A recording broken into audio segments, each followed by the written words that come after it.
everybody, and welcome to this podcast number 8 from me, Jake, and my old pal Dave. Tonight, number 9. It's not, is it? No, it's not. Yeah, because part 2 was number 8. No, part 2, what, of Punk? That was just part 2 of episode 7. No, I did it as episode 8. Oh, good grief. Sorry. Well, we'll take that offline and have a good old tussle about that. So welcome to the latest podcast from me and Dave, who clearly from the very outset, those of you that have persevered from the very beginning will know that getting lined up and coordinated on what should be a quite simple thing is just beyond us, unfathomable. But there you go. So here we are on episode number... By the time we get to episode 10, we're both that old. We'll have forgotten what the last fucking episodes were anyway.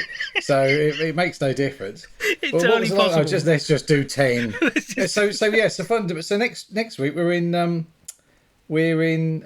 double figures. I can't believe that. That's quite amazing. It's good. That's it's quite cool. amazing. It was what started out. I don't know if it was started with the intention of gleaning lots and lots of people. I think it was more about just having a laugh and having a chat. And me getting on I'm a Celebrity, Get Me Out of Here. Of course, and getting freebies. If we hark back to those heady days of episode 1, that was one of my main reasons for getting involved. Are you sure that was episode 1 and not episode perhaps 1.5 or 2? I don't. Who knows? Who knows? Anyway, episode -16. Before we start, we've got our Facebook page. I know you don't do Facebook. No. But I think your wife Rachel does, doesn't she? So, very rarely. On our page, there's a guy called Keith who asked me when we first started. Said, "Can I advertise my playlist, my podcast on your page? You can do the same." And he did, and I've listened to a few of his podcasts. They're really good. And he also gave us a mention, and was very complimentary. Although he compared us to the UK Office, which as we all know is the real Office, not because it was the original, and called us blokes, and did say we're really funny. So I feel it only appropriate to just mention there. It's called The Greatest Playlist Ever. It's very good. Okay. Is it a playlist or a podcast? Is it a playlist? Well, this is it. It's different. They play music. And I just wanted to, because they did mention that we just talk. So I wanted to just mention a couple of reasons why we don't have music. A is because we waffle on that fucking long, that if we did, it would probably be a 10-day podcast. So that's one reason.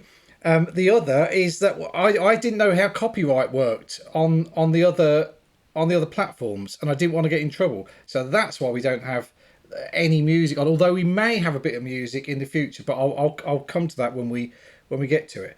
But they're very good, and they actually have cool names as well. So they're known as Brooklyn Pete and DJ Substance. So I don't know whether I think we should make up some names for ourselves, like MC Numbnuts or something, or I don't know, Jungle Face Jake. Jungle Face Jake. What was that? That was King Rocket. Was that King Rocket? No, that's Bellhouse, isn't it? Oh no, it is King Jungle Rocket. Face, You're that's right. it. Yeah. No, I think it is Bellhouse. It might be both actually. Jungle Face Jake. No, it's Bellhouse. Yeah, I think it is. Yeah. Make no mistake about Jungle Face Jake. Yeah. Telegram Sam. It's Telegram Sam. Sam says T-Rex.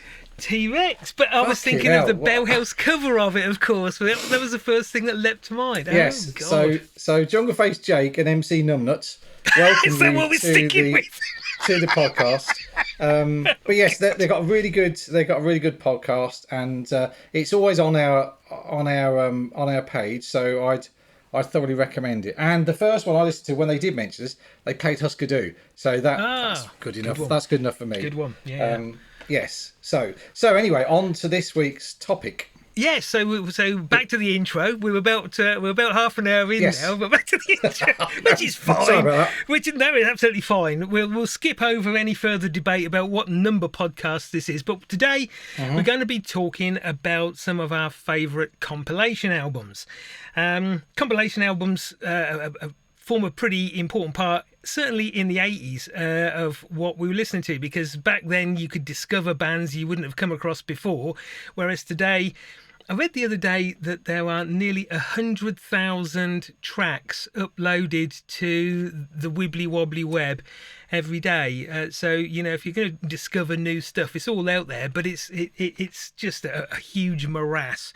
Compilation albums were a great way to pick up some guidance on who else was good. So, without further waffling on with a pseudo intro, do you want to go first today, Dave? I'll let you go first because I've got a feeling that you're going to replicate at least one of mine. Do you? So that will give me a chance to. I think you will. I know which one it is as well, and I'll tell you. And I must admit, I have. I did find this quite tricky, to a degree, because. The older one, I just couldn't remember a lot of them. I couldn't remember. I kind of did, but none that really had massive importance. I think the thing with compilation LPs is you can buy them because you've got lots and lots of cool songs that you like in one place. Or what I find I do more now is buy them because there's lots and lots of stuff I've never heard of. Indeed. But because I know the various compilation series or the people who are compiling those compilations, you know they're going to be good. So you can look at something and think, right, I've no idea what that is. Oh, it was put together by Bob Stanley, or Johnny Trunk, and you know it's going to be a cracker. And you know you're going to find stuff that you like. Whereas, and the ones, the 70s, you had the K-Tel ones. Yes. You had Top of the Pops, which we covered earlier, the session musicians, which was just getting all of your favourite tunes in one place. And then you go on to now That's What I Call Music, which is the same. You had the Shine series for indie. You had the Greatest Indie Album Ever. You had lots and lots of these mainstream compilations that were just there to bang everything on one CD to save you going down the record shop every day because obviously you couldn't stream it then. It wasn't on Spotify. You mentioned K-Tel then, and I'd thought about K-Tel when I was scouring my memory banks and so on, and having to think about compilation albums as what they are. There was another label alongside K-Tel. Ronco. I couldn't fucking think of who it was. That's the kiddie. I've got loads of the bloody things because I love all that old 70s bubblegum pop the chart stuff. Also, another thing with compilation albums is that you find, I think when we were kids and singles came out, you only ever knew the singles that were in the chart, really. Yeah. And there's such a mass of singles that never got anywhere.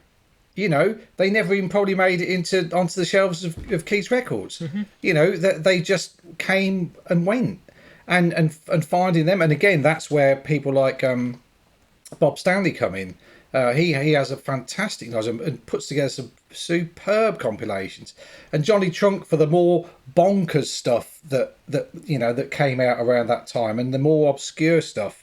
And then you've also got things like Late Night Towers and Back to Mine and The Trip, which were ostensibly kind of chill out series, but pulled stuff from Exotica and on old pop and all this bonkers library music and things like that. They'd have reggae, they'd have everything. Yeah, I was going to say, it cuts across genres entirely. Those Late Night Tales. Absolutely. Genres completely. But I haven't put any of them in because I couldn't pick a favourite. I honestly couldn't sit there and say that's my favourite one. So I've kind of tended to ignore them. But anyway, we've kind of given our opinions on how compilation albums should work. I'll hand over to you to do. Okay. I've done mine in chronological order, by the way, just for once. Oh, you've put them in order. Yeah, well, it just made a bit more sense that way. Okay, that's fine. Mine are not in any order. Again, oh, fuck's sake! There was never any rule stated that we have to do these in order. We can start thinking about orders, but for the moment, no. So no, whatever. First one on my list is a record I picked up in 1989 in Our Price in Queensgate, which was formerly Virgin. I have no fucking clue what it is now because I haven't been back to Peterborough. Probably empty. Probably empty. And boarded up. Probably. I don't even know. I suppose Queensgate's not been knocked down or anything. I haven't been there for 25 years, I shouldn't think. But I picked it up, used to browse the records, 1989, picked up this record with quite an interesting cover. And I turned it round and had a look. And there were a couple of bands on it that I'd heard of. One of them, The Mighty Coil, that's not the name of the band, it was Coil, who I just say are mighty. But I love Coil, one of the top bands ever. And that alone would have been enough to pique my interest or more. But it also had Napalm Death and Carcass on it, kind of lords of thrash metal and grindcore. It's not the pathological compilation. It certainly is, yes. Fuck me, I've got that. I didn't put it on my list, but yeah, I've got it. Yeah. It is a fantastic. I've got a cassette. Oh right, okay. I got the vinyl. Yeah, Godflesh are on it, aren't they? They are, yes. Brilliant album. So a lot of these bands on here I'd never heard of before. And when you've got Coil and the Masters of Grindcore on it, there's no telling what else is going to be on it. But it had a great cover and some fascinating names. One of which, as you quite rightly say, was Godflesh. But also the Stretch Heads, Terminal Cheesecake, God. These were all unknown names to me. So had to buy it. Took it away and was more than just a little impressed because all of these bands turned out to be fucking brilliant. Terminal Cheesecake probably, almost certainly, in my top 5 bands of ever, which may surprise some, but I love to bits Terminal Cheesecake. But the compilation album was the first record released on a brand new label, the Pathological label. Pathological label being established by one Kevin Martin. And Kevin Martin would go on to be a leading light in all manner of different bands and in different fields. The Bug, Techno Animal, Ice, all kinds of King Midas sound system, all kinds of things. A massive producer across grime and noise and so on. At the time, 1989, he was the main man in a band called God, G-O-D, capital G-O-D. Yeah. And fucking hell, what a racket they made. They're on the Pathological album. Almost certainly, I know we talk in hyperbole and sometimes get very enthusiastic about things being the best, the greatest, the loudest. But honestly, seeing God at... Never. You too. Seeing God at Charing Cross Marquee was alongside Whitehouse the loudest concert I've ever been to. I think had 3 drummers, 3 bass players, horn players, guitar players. Kevin Martin was screaming so loud he was vomiting on stage. It was incredible, but they have some great tracks also on this album, alongside, as you say, Godflesh, who I'd never heard of before. And their track on there, The Love is a Dog from Hell, is absolutely stunning. It's such a relentless beginning. When I went to see them on the Street Cleaner tour, Street Cleaner being a great album, but I just wanted them to play Love is a Cat from Hell. Or dog, perhaps. That's your cat wandering past the camera. Oh dear. So unprofessional. Anyway, so also on the album, Terminal Cheesecake, I got a couple of great tracks. John F. Poodle from the Johnny Town Mouse LP and Head's Human Disease, which I don't think turns up on another record anywhere. All twisted, searing, pummeling noise indeed. Fantastic.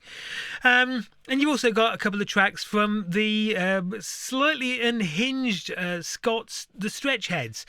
Hard to describe the Stretch Heads. Bizarre song titles, bizarre behaviours, absolutely high-speed racket, but it's brilliant. It's absolutely inspired. You won't have heard anything like this anywhere. And the first time I saw Terminal Cheesecake, the Stretch Heads were on support, so that was a blinding evening, as you can possibly not imagine. Coil are on there. Excellent as always. A track called Contains a Disclaimer, which again is another unique track. I think another track that isn't available anywhere else other than on Coil's own Unnatural History 2 album. And then you've got Carcass and Napalm Death, who we've mentioned already, and the brilliant Silverfish. So, all round brilliant album, fantastic piece of work by Kevin Martin, who appears as a performer and who compiled the album on his Pathological label anyway. And all of these bands, including Kevin Martin and his bands Techno Animal and The Bug in particular, you will undoubtedly be hearing of again in future podcasts because, it is all inspired, it is all imbued with an absolute excellence that is hard to ignore. Oh, absolutely. Well, I mean, I love Godflesh. They're one of my favourite bands. I'm off to see them in October, I think I said previously. I'm very much looking forward to that. They're one of the loudest bands I've ever heard. Flipping heck. And one of the most powerful. The bass is like one of those, boom, gets you right in the chest and the and various other organs, So yeah, you may have noticed that J.K. Broderick has just released a new album. Yes, guitar. Yeah, guitar bits. Yeah. He's reached that heady stage where he can release offcuts and rejected pieces. Yeah. Oh, he's a very influential bloke, isn't he? So, but we digress. Right, let's go. So, as I said, I've done chronological. So my first one is Motown Chartbusters Volume 3 from 1969. Now, this was in my mum's. Record collection, and I don't actually remember her ever playing it. I've talked about my mum's musical taste before and my dad's, so the fact they never played it just doesn't. I can't even. I remember it had a silver cover. I've got it now. It's volume 3 of however many. I know I said I wasn't going to do like any from series, but this was this just always stood out. I just always remember seeing it there in her collection. As I said, not necessarily listening to it, but as we got older, we'd start. I mean, probably late 70s. We'd go to school discos and the disco youth club discos, and there was also a hall called the Conservative Club where we used to. Yeah, exactly. We used to go to discos there, and basically what they'd play was you get a few punk records for us lot, probably courtesy of Jim, not Jimmy, Jim Green, and who's been in touch and told me that he used to work for one of the discos, which kind of makes sense now. There was a bit of disco, bit of chart stuff, and lots of Motown stroke Northern Soul. That was the big thing, and I always remember these the Motown records. I love Motown, I love soul, I love Northern Soul, I love bloody everything really, I just and this one just always makes me think of those discos. I mean, this was one of those ones where you've heard of pretty much everything. There's Marvin Gaye, Diana Ross and the Supremes, Stevie Wonder, Isley Brothers. Martha Reeves, The Temptations, Junior Walker and the All-Stars, Smokey Robinson. I mean, you've got the best. The only thing missing is my favourite Motown song of all time, which is Ghost in My House by Ardeen Taylor. Love that song. Remember, I mean, obviously we never danced to anything at the youth club discos because we were punks. So we just kind of... It does make you wonder what a bunch of punks were doing going to the Conservative Club as we regularly did. It's not because all their mates went. Yeah. All their mates who weren't punks went, and it was just one of those things you did in a small town when you weren't old enough to go into the pubs on a Friday night.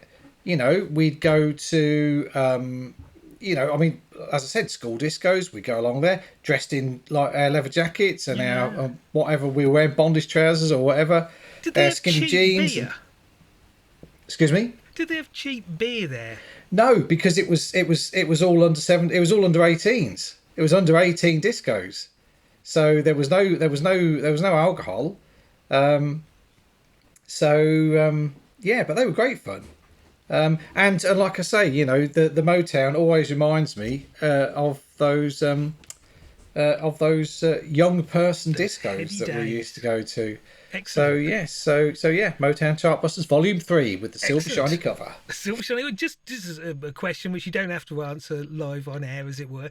That copy that you have, did you pilfer that from your house, and did you buy a new copy? I didn't. I did buy a new copy. Okay. When I went. I have half inch some of my mum's old records, the less shit ones. But the Motown Chartbusters Volume 3 is mine. I think I've got. I must have 5 or 6 of the Motown Chartbuster series. Okay. They are great. I'll be honest. I got that many bloody records. I never get to play half of them. This so is a problem, you know, if I do play anything, I play it on a whim on Spotify through my speakers when I'm working. But yeah. Good, excellent. So, number 1. All one. right. Number 2 for me, it's one of Daniel Miller's, Mute, the label set up by Daniel Miller.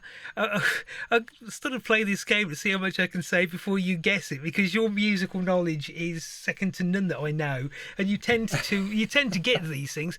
So Daniel Miller set up Mute, and obviously Daniel Miller had famously been part of the Normal, yes, released TVOD and Warm Leatherette, but he set up Mute as well. And the Mute, I don't remember any Mute compilations, so I've got to be honest. The Mute label had a subset called the Grey Area. And the Grey Area, it kind of distinguished his more underground and subversive releases from his mainstream, because obviously in the mainstream it was Depeche Mode and Yazoo and Erasure and the likes. But he released a compilation album called The Tyranny of the Beat. I don't know if you're familiar with it. No, I'm not. Oh my actually. God! I found I'm just surprised. It's a stunning record, but it is very underground. So you've got a whole range of different things on there. I think it's the first track. One of the opening tracks on one side anyway is SPK and In Flagrante Delicto, which is an absolutely terrific and awesome track. The beautiful voice of Jan Thornton soaring over these dark, haunting landscapes. It's from Zamia Lamani album, which in itself is a great album and should certainly be bought, if not for that track, but for the last track, The Doctrine of Eternal Ice, which is mind-blowingly gorgeous. But it's got that on it. It's got Throbbing Gristle live track on it, which is Throbbing Gristle, lots of noise and screaming, which is, of course. It's got the usual, but it's got one of Cabaret Voltaire's best pieces on it, and I love Cabaret Voltaire. Certainly the first 3 albums or so, everything up to Yashar, and then beyond that it went all a bit crap. But it's got a track called Automotivation on there, and it's a bloody blinding track, and I don't think that turns up anywhere else. Chris Carter, one of the founding members of Coombe Transmissions and Throbbing Gristle, does an edit of a track called Solid It from his Space Between Chris and Cozy. And Chris and Cozy, indeed. Brilliant track, but you got Can on there. You got Nick Cave before he was Bad Seed, when it was the Boys Next Door, with a brilliant track called Shivers. You've got the Dome, Hafler Trio. There's some really quite undergroundy stuff, but the track, for example, by the Boys Next Door is just pure Nick Cave as he was going to become. A heartfelt ballad, beautifully produced. Right. It makes you wonder what happened with the birthday party, because he was doing this stuff and then he went birthday party, all heroin and noise, and then he came out the other end all good again. But it's a great album, one of my favourites. Excellent. I've not. It doesn't ring a bell at all, to be perfectly honest. That surprises me enormously. I am surprised, because I do love, as I said previously, I do love compilation albums, and so I am surprised I haven't heard of that one. But I'll definitely check it out. I'm surprised, but I'm also pleased, because you've usually heard of everything. You've probably got 6 copies of it with different catalogue numbers, but this time I'm surprised. Excellent. Yes. Well done. Knighthood, Jake, please, Knighthood, Jake. Okay, so my number 2 is, well, it's an obvious one, because I did it on one of my very professional promotional videos, and it is 20 of Another Kind from 1979. Yeah, Rachel did show me a couple of promotions. Yeah. You are a strange man. Yeah, well, I think we had a break, and I just thought I just want to do something Yeah, it's to cool. and you see all these videos on what the youngsters do on Insta. I thought, fuck it, I can do that, you little shits. So I thought I'd give it a bash, and yeah. In fact, funny enough, Annie went to a party the other night, and one of the boys she met at a party she knows from when she was at secondary school. And she said, "Do you follow my dad on Insta?" And he said, "Yeah, he's really cool, isn't he?" And she said, and he mentioned her videos, and he said, "He's really autistic, isn't he?"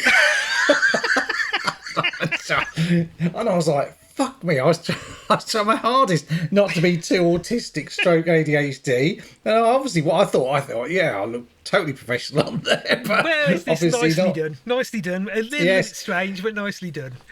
Anyway, but so this was this was our first, probably our first proper punk compilation that everybody bought from Keith, and I think it was $2.99, and it just had everything on, and I think it was. I don't think there was anything on there we hadn't listened to. I think this was definitely a get everything in one place. I think the only one I hadn't heard was The Boys, The First Time, which is a great pop punk single. Fantastic. I thoroughly recommend checking that out. But everybody else, I think we'd already heard. The Jam, the Lurkers were on there, 999. Heartbreakers doing Born to Lose, which is a fabulous song. You Plastic had Bertrand. Plastic Bertrand, yes, Ça Plan Pour Moi. I mean, fucking, I know it's a stupid throwaway punk parody, but it's a cracking It song. is a cracking And song. there's a really good cover version by Sonic Youth as well, believe it or not, of Ça Plan Pour Moi, that they did on a benefit compilation, along with Superchunk doing Whip It and various other. I think it was 90s noise punk bands covering 80s. 80s songs. That Whip It's It, really good. that Whip It, was that something from Yorkshire, or was that a Devo cover? And it was about taking a small greyhound like dog out for Was a it walk. really? Yeah, whip it good. Aye. Oh, it's a bit disconcerting because for the first time ever, we're looking at each other on video while we're doing it. It's experiment. It's fucking, I can't. Oh man, it makes it worse when we're bloody laughing at each other. So anyway, so this was there was another punk compilation around that time called New Wave. Which was a red cover with a guy on the front spitting beer, and there was always a copy on the racks in Keith's. Whether it was the same copy, no one ever bought the fucking thing, I don't know. But it was more. This was more US punk. It had Patti Smith on it. I think the Boomtown Rats turned up on it as well. Possibly the Ramones. I've got a copy of that somewhere. But the rest of the bands on here, the Jam, the Skid, Sham 69, the Cure's first single, Kill an Arab, that turned up on here. Stiff Little Fingers, Suspect Device, adverts, and it was just good to have all of these singles, which we probably didn't have all of them because as we've covered earlier, all we had was our paper round money. So buying singles was expensive. You couldn't afford so many, but to have them all in one on one LP was a proper treat. And there was a second one came out about a year later, I think, and that had Gary Newman. More Cure, more Sham 69, I think. In fact, a lot of those bands reappeared on there, and it had a couple of mod bands as well.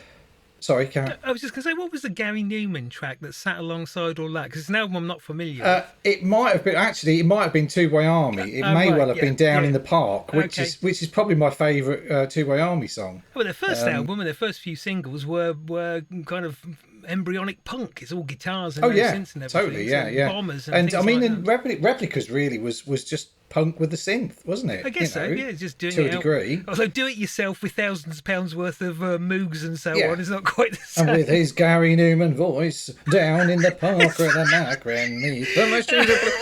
Yeah, so that was me being a robot. Was it? It wasn't anything. I think it's probably more Metal Mickey than. It wasn't like anything I've ever heard before, so thank you for that experience. Oh, no problem. Yes, so 20 of Another Kind. That was Okay. my number 2. Excellent, excellent. Well, I'm going for a similar kind of thing for my number 3 because it's part of a series. It's back to the early punk days again. I've gone back to 1982 and the very first in the Punk and Disorderly series. Which for me, my copy, I got it out the other day just to have a look at, and it's still got my Keith's Records sticker on it. Awesome. And whilst the sticker itself doesn't have a price on it, just says a cryptic P56, whatever that is. But I remember definitely picking that up. That was his filing system, undoubtedly, because he had all the records behind. So he would put them all in P. So that would be Punk and Disorderly, P, 56, yeah. 56 record. But great album, Yeah. not a bad track on it. Abstract Records arranged the licensing with all the relevant labels, so Cherry Red and Disorder Records, No Future, and all of that. And it's a terrific blast of 82. For exactly the reason you were just saying, Dave. A lot of these singles and that, you couldn't afford to buy them all, even in those days. There was so much music coming out and desperate to be played, you just couldn't afford it. So getting a compilation album with a whole raft of singles that you were never going to guess was absolutely brilliant. So you got Vice Squad's Last Rockers, The Addicts doing Straight Jacket, Peter and the Test Tube Babies, Band from the Pubs, which is an anthemic kind of classical one. Oh, totally, yeah. You got Disorder, Dead Kennedys, Outcast, Red Alert, GBH. It's fucking brilliant. I think it was $3.99, which in anybody's money at any time. That sounds about right, yeah. About right, yeah. So. Yeah. Excellent record at the time. I went on, I've got all of the others. I think there's subsequent 3, I think, Punk and Disorderlies. None of them have the same buzz that first one did, though. As good as they are, that first record is absolutely fantastic.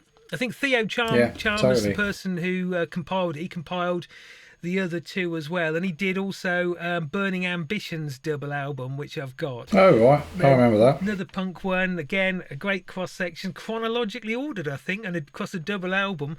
Yes, that's through. Right. Yeah, which was unusual, but that's got singles in it I would never have got round to getting, from all the way from the Adverts and Wire and bands like that, all the way down to Dead Kennedys and Anti-Nowhere League and so on. So. Good old Theo Chalmers, great record. My number 3. There's a really good. I've got a CD box set of all three. I think it's 3 or 4 is stretched over CDs. Yeah. That I bought online for about a tenner or something ridiculous. I don't think I ever had them on vinyl, in all honesty. And I don't know why. I remember the video. I've got a download of the video somewhere. The first video they did. Right. I was always annoyed because I think it seemed to me that they'd videoed the songs, but then they'd dubbed the studio versions over the top, and it just fucked me off a bit. I think quite often they just didn't have the sound recording equipment to get a good live sound. So that used to happen quite a bit, I think. And I could imagine some of those old punk gigs were, I can't remember much of the gigs we went to, whether the sound was any good or not. In all honesty, as long as the beer was good. Yeah. That's good. Cool. Weirdly, my next one is from 1980, and we kind of covered last week. It's Oi the album. Oh, right, okay. The first, which is another punk compilation, and as much as I loathed Gary Bushell, as I went into great detail, probably too much detail last week, this was like the first Oi album, and was basically, Oi, it was just punk bands. It was basically the same type of punk bands as on Punk and Disorderly, really, wasn't it? It's your 3-chord. There was nothing. There was a couple of comedy ones, which in all honesty are still quite funny. Was that the one? Was this one with beans on? Beans. I like beans. I like sauce. I don't think that's on that one. Intercourse. That might have been on the second one, but that always made me laugh. So this is basically the start of skinhead punk, and Oi and everything that we hate about Bushell, as covered last week. So I won't go into too much detail. Track one, obviously, Cockney Rejects, Oi Oi Oi. When you're running down the back street, Oi Oi Oi, which became the chant of the skinhead punk movement, didn't it? Hence the name of the album. And then again, Pete and the Test Tube Babies. We've got the Exploited. Angelic Upstarts pop up twice with Guns for the Afghan Rebels and Last Night Another Soldier. Weirdly, I listened to all these. All the albums I've got on here, I've listened to over the last week just to kind of get an idea of, and it does. I mean, the Angelic Upstarts tracks are fantastic, as is Slaughtering the Dogs are on it. Where have all the Boot Boys gone? Which had fuck all to do with the Oi movement. Was an old punk song from '78, I think, but is a fantastic. Anthem. It's my favourite track on that album. I think. It's absolutely brilliant. Pete and the Test Tube Babies again with Intensive Care. There's a Splodge song. My grandson, my 9-year-old grandson, thinks it's absolutely brilliant. That Is You Believe. I've no idea what's that about. Is your butt? Is you believe? No, he loves it. He loves it. If you go anywhere in the car or anything, he says, "Put that on, Grandad. Don't put your fucking Ivor Cutler on because I hate it. Put Isabella." Yes. Put some Oi on, Grandad, and polish my fucking Doc Martens, you wanker. I'll kick your fucking face. It's not good. I hope his mum doesn't know what you're playing him in the car. She doesn't understand. Oh, dear. It's a good album. But like you were saying with Punk and Disorderly, you'd got the 3 CD box set rather than the vinyl. I've got the Punk and Disorderly vinyl, but I've got the 3 CD first Oi albums in a box set. Dear. Which has got some good stuff in there. Good stuff. The second one was okay. The third one I don't even remember ever listening to be honest. I'm pretty sure I did at one point. By that time, I think the novelty had well worn off, and my dislike of Bushell was just a bit too much. It became overwhelming. Yeah, it did, and I just couldn't do it. I just couldn't do it. But the first one is the best. Was that my number 3? That was number 3 in my list. Yes. So number 4 for me, Julian Cope's Cornucopia. All right. Now, this Julian Cope, as those of you out there listening will undoubtedly know, founder member, bass player, vocalist of Teardrop Explodes.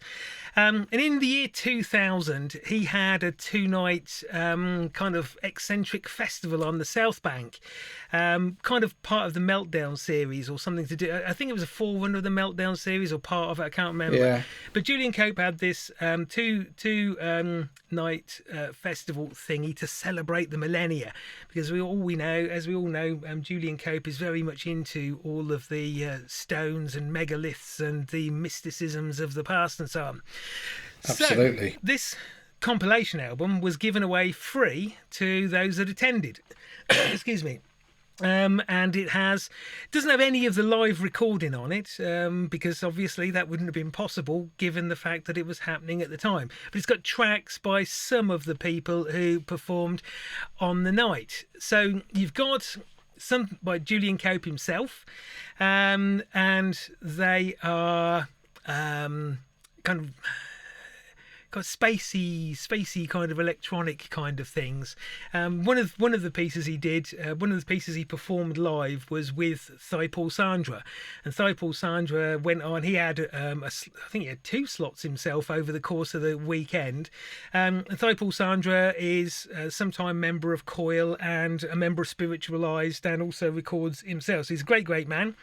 I met him once in Birmingham and ended up getting very, very drugged and very, very drunk, and kind of regaining consciousness, having wandered around Birmingham on a building site and having to find my way back again. It was a very good night. So he's on there, and he does a couple of tracks, but also Coil are on this as well, because Coil performed at the event, and they did bits of Time Machines. So you got John Balance and Peter Sleazy Christopherson. Simon Norris was there for this, as well as Paul Sandra. And Coyle came on in these huge fluffy suits, and you got just these big infrared pillars all around, and it was both hysterically funny and deeply disturbing as well, as all this electronic miasma was being formed. But it was great. It was absolutely great. And there's an excerpt. So kind of like the Reform Party. Don't ever put Coyle in that category. No, I meant more the hilarious, deeply disturbing and hilarious at the same time. Definitely, yeah. But there's some other great tracks on this album. You got a really nice track, very summery track by Sky Ray, which is essentially Paul Andrew Simpson, who was also a founder member of Teardrop Explodes. You got Universal Pansies. You got 60s blues rockers, the Groundhogs, and even Ashwar Temple reformed for this festival thing. Although there isn't a track of theirs on the album for some reason, undoubtedly a licensing thing. But it's a great gig, and it's a really interesting compilation disc, going from kind of rock, new agey stuff, electronics. It's cool. Excellent. Well, I can't add to that because cat on the table. I was going to say, so the cat just walked straight across my desk, and it's just thrown me completely. So yeah, I've nothing to add to that. I don't really know much of Julian Cope's. I know he did a really good book on krautrock. Yeah. And got very much into that kind of thing. But I don't really. I was never a massive fan of Teardrop Explodes for some reason. There's some good bits and pieces. Yeah, I probably appreciate them more now than I did back in the day. And as you know, I'm not really completely au fait with Coyle, and I've listened to bits and bobs. But Heresy. Yeah, I know. But I don't like Coyle. You don't like Enya. I think we're level. I do like. I mean, what I listen to, I like, but I just don't find I have the time to kind of to investigate their catalogue. No, okay, fair enough. As it needs, as deeply as it requires. So but you wrote about Cope. He did write a book about krautrock sampler. He's also written some books about megaliths and ancient British kind of things. He's also written a book on Japanese music as well, similar to krautrock. But he's very active out there, although Teardrop Explodes obviously imploded years ago. They did indeed, yes. Right, okay, so my number 4 is Let Them Eat Jelly Beans from 1981, which I was convinced you were going to pick. Could have done. I don't know why. I just really thought you were going to, and so far I don't need either of my reserve compilations either. But this is. Let Them Eat Jelly Beans 1981, which was probably our first introduction to US hardcore to a degree. I mean, Keith used to pop up with American punk singles in the punk box. Mm-hmm. I remember buying a copy of We Got the Neutron Bomb by the Weirdos, which was on Danger House Records, and that was really early US punk, and a Destroy All Monsters single. But I think Let Them Eat Jelly Beans was on Alternative Tentacles, which was the Dead Kennedys record label. I think Jello Biafra had launched, and I mean he released on that Black Flag single, Six Pack.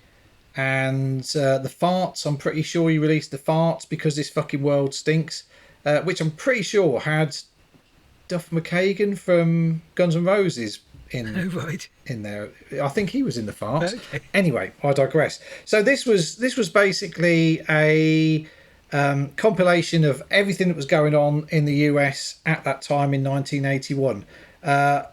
We start off with Flipper, which was kind of weird art punk, really, wasn't it? Then you had like DOA, Black Flag, Bad Brains. Dead Kennedys had Nazi Punks Fuck Off on this one. Circle Jerks, Really Red, The Feeders, Jesus Entering from the Rear, which was always and then the Subhuman, Slave to My Dick, and I'm pretty sure that was side one. And then side two, you had some more. I think it was a bit more arty on side two. Christian Luntz, The Offs. I don't remember really playing side two very much at all. I was just interested in the hardcore stuff on side one. I mean, the Bad Brains, Pay to Come. I mean, that's incredible, spot on, yeah, fantastic. Oh. MDC, I mean, obviously, Nazi Punks Fuck Off, and MDC. Sorry, what did you MDC say? not on it? No, MDC weren't on there. I think they. I don't know whether their first LP was on. I remember the first MDC album. I think I've mentioned this before. Keith got me a copy. And also I think the Neos was after this as well. You know what my brain's like for getting things in the right order. It's either really good or it's shit, and in this instance, it's a bit shit. But this was the, you know, as I say, our introduction to US punk, and after this. The floodgates opened, really. I mean, we were down keys. Can you get this? Can you get that? Can you get this? Can you get that? You know, all these obscure singles. I remember him he got me the first Jodie Foster's Army LP, which was great. And this was because this was hard, fast punk rock. You know, this was more kind of Discharge than the Sex Pistols, probably. You know, there was proper speed in there. But most of them, despite the speed, were carrying a much more tunefulness, for want of a better word, than your Discharges and your Disorders, which were all about speed and noise and shout, get the message polemics across.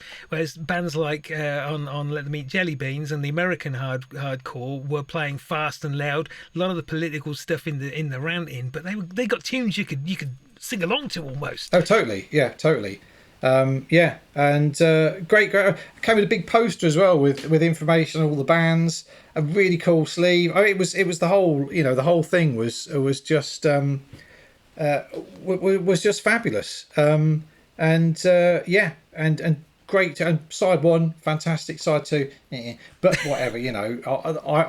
I still love it. And I played it the other day. Well, it's hard. I haven't got the copy anymore. I did it on vinyl, but when I did one of my vinyl purges back in the day, it went. And it's a fucker to get hold of now. It's really expensive. Yeah, so I haven't got it either, and I think that's why it completely slipped my memory. And when you said "Let Them Eat Jelly Beans," I thought, oh, well, yeah. But it's what were you saying? I totally thought you were gonna have it on your list. Never even thought about it. But it's quite what you say. I mean, you can get compilation albums, you know, that are brilliant because of the good tracks on it, but they're not necessarily every track has to be a stormer for it to be a great compilation record. Absolutely, because I remember at the same time, or a couple of years later, in Keith's, I got a compilation called Blood on the Rock, which was on Posh Boy Records, and I bought that because I really loved Agent Orange. And Black Flag were on it, and that was one of those things where you kind of you discovered a few new bands. Well, the Black Flag song is Rise Above, which is one of the, what a song! I love Rise Above. But you had like Target 13, Shattered Face, Social Distortion, great band. Channel 3 was the first time I'd heard. Was it the first time I heard Channel 3, or did they release? They released something on No Future, didn't they? I don't remember it. Maybe I don't. Yeah, remember. It rings a bell. And Red Rockers. Great. Have you just squeezed another compilation album into? I did squeeze another one. You're good at that. You're good at that. Yeah, I know. Sneaky me. Sneaky. We're up to my number 5, I think. And awesome. It's 1997, and it's Kevin Martin again. Kevin Martin has compiled this double album, a monumental slab of dub, techno, trip hop, drum and bass, out there noise kind of stuff. I bought it. £18.49 the price tag on it says, and in 1997, I mean that's quite a chunk of money. I can't imagine where we got that money from. Probably some criminal activity of some description. But fantastic record, and it's Macro Dub Infection Volume 1, which I don't know if you're familiar with it. I've got him again. Yes, I think I Oh, I think I had. Scrambling Was it available on CD as well? Yes. Yes, I think I've had it at some point. I don't know if I've still got it, but yeah, I did. I definitely had. I obviously anything with dub in the title You like appeals to me. Yeah. So yeah, that was. I'm pretty sure I probably had a copy of it at some point. It Well, definitely rings a bell anyway. I think And I'm a big fan of Kevin Martin and the Bug, so and Techno Bug is Animal brilliant. as well. Yeah. I think the Bug. Well, I like Techno Animal, but the Bug, incredible stuff. I saw the Bug live. That was in Birmingham as well. I saw the Bug. Anyway, yes. So this is a magnificent slab of fuggy, dubby noise, and I think Pathological had finished at this time because in 1997, I don't think there's anything coming out on Pathological at that time. I can't remember the last thing on Pathological, but I think most of what Kevin Martin was releasing was stuff he was involved with, like God or Godflesh, Napalm Death, and the like, but Oxbow. Casper Brotzman, I think, was another one, and I think all that had finished. But 1997, this came out on Virgin, so Kevin had persuaded Virgin to put this out, and it's fantastic. You got some thumping tracks on there. I would hazard a guess that's got something to do with Virgin put out the first Techno Animal album around that time, which was, I can't remember what it was called now.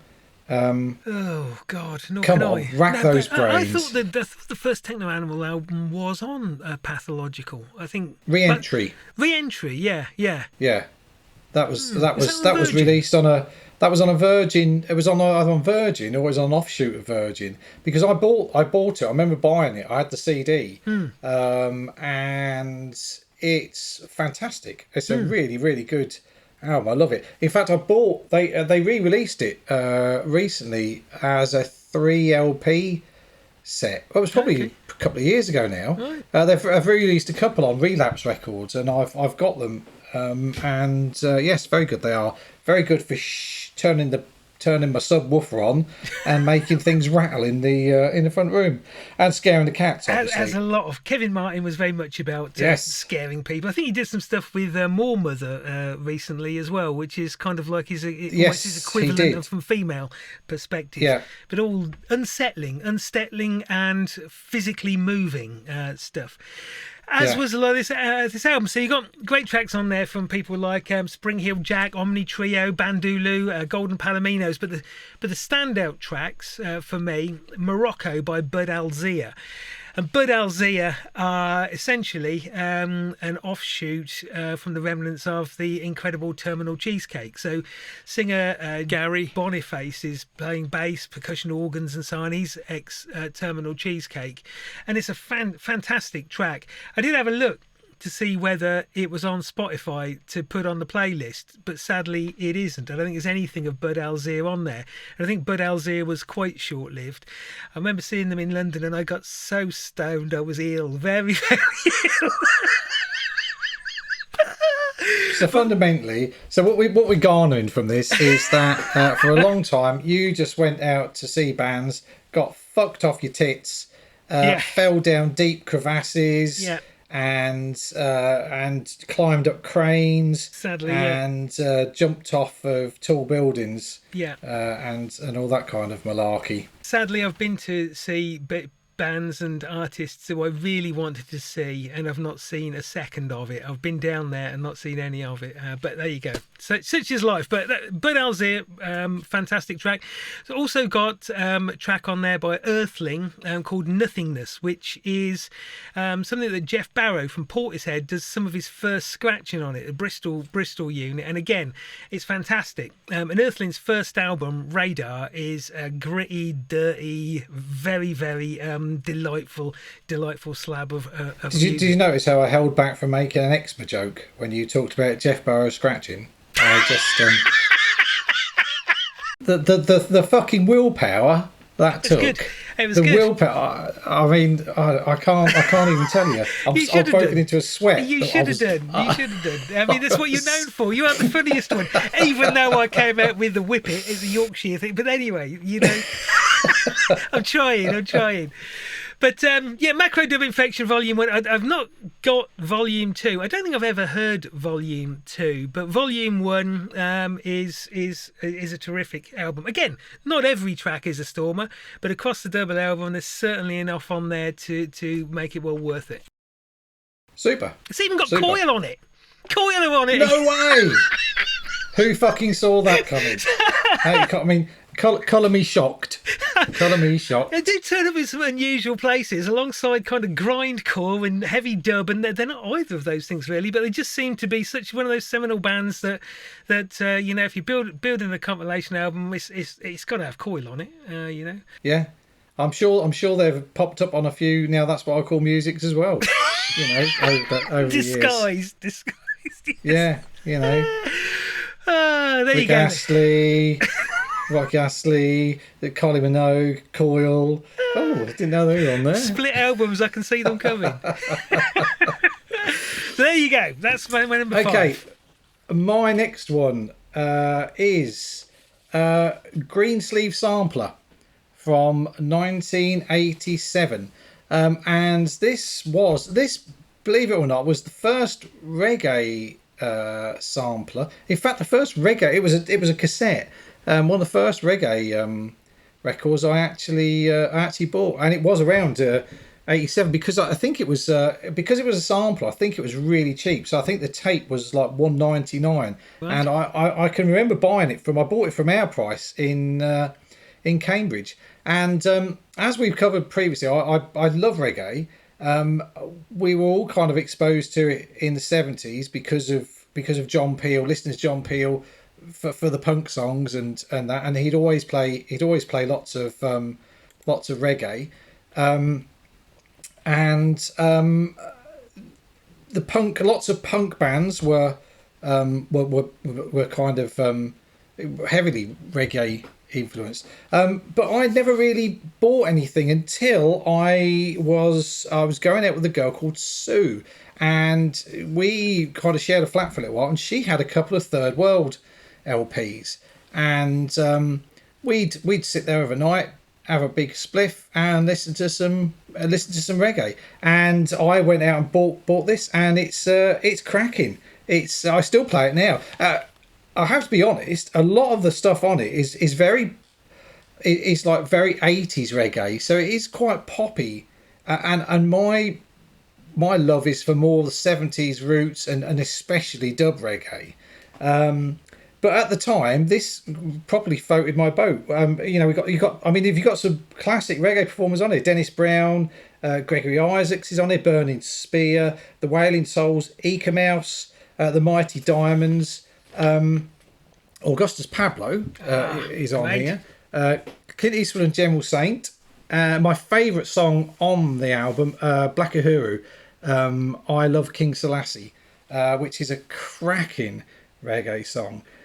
You've also got Human Dell, Yellow Man, and Scientist. Scientist was Yellow Man doing a song called Zung Zung Zung Zung Zung Zung Zung Zung Zung. I think I remember that.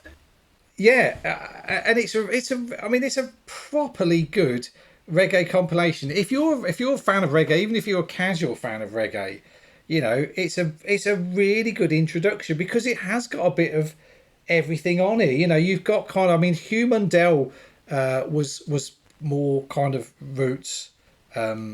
His Africa Must Be Free by 1983. That was that was early 80s, obviously, and there was a really great dub version of that whole LP as well.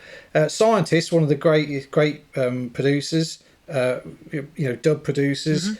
And then Augustus Pablo. Augustus Pablo meets King Tubby, one of the greatest dub albums of all time. Burning Spear. He's a typically 70s roots artist. Dennis Brown and Gregory Isaacs both going in the 70s as well, and they kind of progressed and became a lot more poppy, during the 80s. And yeah, it's a cracking, and I've still got the cassette. Well, funnily enough, I found it the other day. I was looking, I thought, I'm sure I've got that on cassette. I think I've got it on vinyl as well. just to be safe. Just to be safe, you ought to consider converting as much of your tape to digital as possible, because they do corrode and bleed and so on. Yes, I know. I've got a shed load of tapes. I've got a pretty good cassette player as well. So I love to bang out a tape every now and again. Mm-hmm. Not a euphemism. And let that one slide. Yeah. So I nearly put some. Yeah. So Green Sleeve. Sorry. No, you go on.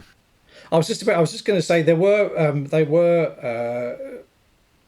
more Green Sleeve samplers, 2, 3, 4, and 5. This was original unnumbered Green Sleeve sampler. Right. So the others aren't quite as good. I mean, well worth a listen. But as I say, I'm not. I love the 70s roots and dub. As I say, I'm slowly coming round to the 80s.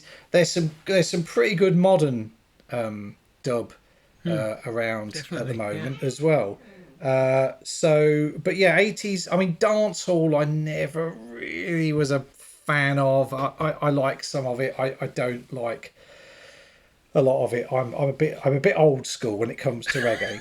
But yeah, so that's number 5, Green Sleeve sampler. Excellent. Well, I nearly, because I've got some Trojan compilations, and I nearly put one of those on, but I couldn't decide which one to put on one side. So there's some really good. The Trojan ones are the little ones in the boxes. Are they CDs in the boxes or? I don't think they're in boxes. Well, there's a lot of the CD box sets by Trojan. There's a dub one, there's a roots one, there's a ska one, there's a dancehall one, all manner of things, and they kind of split them all up, but they tend to skimp on the notes a little bit, so it's you never know where anything bloody comes from.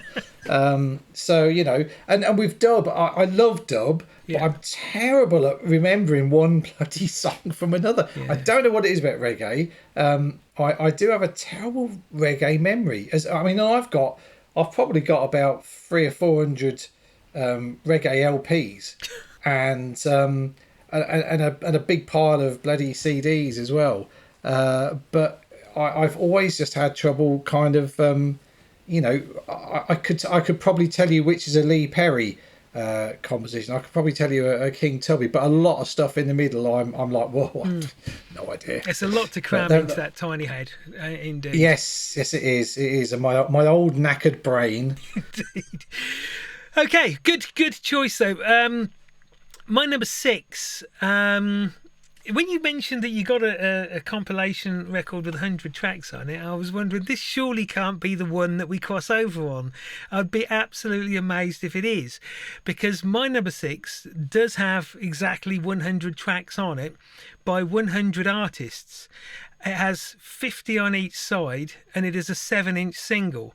Oh no, but I know this. Is it called Blur? No, damn it. No. It's not really called anything other than it's RR Records 100th celebratory release. And RR Records are from Lowell, Massachusetts, and they release a lot of undergroundy kind of stuff. And in 1993, they put this 7-inch single out, and it's got, as I say, 100 artists, 100 tracks, 50 on each side, and all of the tracks are locked grooves. So every track is infinity, which is interesting because every track is about 1.25 seconds long, and it just loops round. But the thing is, whilst it's got a track list on the cover, you haven't got a fucking clue what you're listening to wherever you drop the But it doesn't matter. Yeah. It doesn't matter really. So you got bands on there like Controlled Bleeding, Black House, New Blockaders, Skullflower, Jim O'Rourke. They're all underground artists in varying levels of celebrity amongst them. But it doesn't really matter, because if you've got a loop of 1.25 seconds, the very act of repetition is fantastic enough, really. It gets under your skin. You just have to be careful not to leave it so it burns all the way through to the platter of your turntable. The thing also with it being designed in that way is you can play at any speed, so you effectively get 200 tracks, because you can play the whole thing at 45 and then the whole thing at 33 and whatever speed you like. It really doesn't matter. So I can't tell you what the best tracks are on it. I can't tell you anything much about the record itself other than that, and I can tell you that you won't find any of the tracks on playlist. but looping sound is fantastic, and I could listen to almost anything if it sounds really. I would quite like. I thought you were. I remember buying a 7-inch single called, and it was probably around that time, and I think it was called Blah, and it was basically it was something like 100 tracks, and it was all kind of very hardcore. I mean, ultra hardcore. Oh. And basically each track went, and then the next one would go, and the next one would go, and I remember. And that was the and that was great fun. And again, no idea who was playing any of the fucking tracks. I had a track list, but it's like, hang on, where am I up to? After the third track, you've gone, I've lost track. Oh, God, I've lost count. I don't know where we are now. I do know the record you mean. I do know the record you mean. Yeah. Yes, but it's not this one. I think there's a CD version. I think there's a CD compilation of lots of them, and I'm bloody sure I've got it somewhere. Okay. I'm going to be hunting all night to find the fucking thing now. And that's that. God knows how many tracks are on that, because that's 70 minutes of like a few second tracks. I've also got Earache's shortest album ever, which is lots of very it's the shortest album in the world ever. It's on a 7-inch single, I think. Okay. And lots of tracks go and things like that. There was a single, and I've got it. Well, yes, I think it was Pain Teens on one side and Napalm Death on the other. It was Napalm Death on one side, and it was Extreme Noise Terror on the other. It was a free 7-inch, and it came with the Grind Crusher compilation, which I didn't put on my list because some of the more metal tracks I didn't really like that much. No. But Grind Crusher was an Earache compilation with Godflesh, and they just gave away a free 7-inch single with, and it was the shortest single ever. And it had one side had Napalm Death, which went, and then the other side you turned it over, put on Extreme Noise Terror, and that went, and that was basically it. And the rest of the 7-inch single was taken up by etchings. Yeah. But yeah, I've got that somewhere. I've definitely got that in my compilations part of my. You'd have to dig it out. It's possibly worth something. Yeah. I think it's probably worth about 50 quid, I think. Oh, right, okay. Remember rightly, but yes.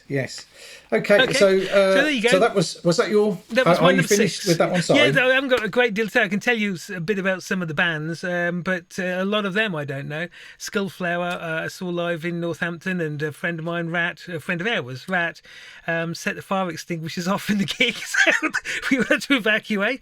And Black House are bizarre because I've got a number of records by Black House, and they're a power noise type American band, a bit like White House, but a bit more distorted. But they are devout. But with black in the title rather than white. Well, they're devout Christians. Sneaky fuckers.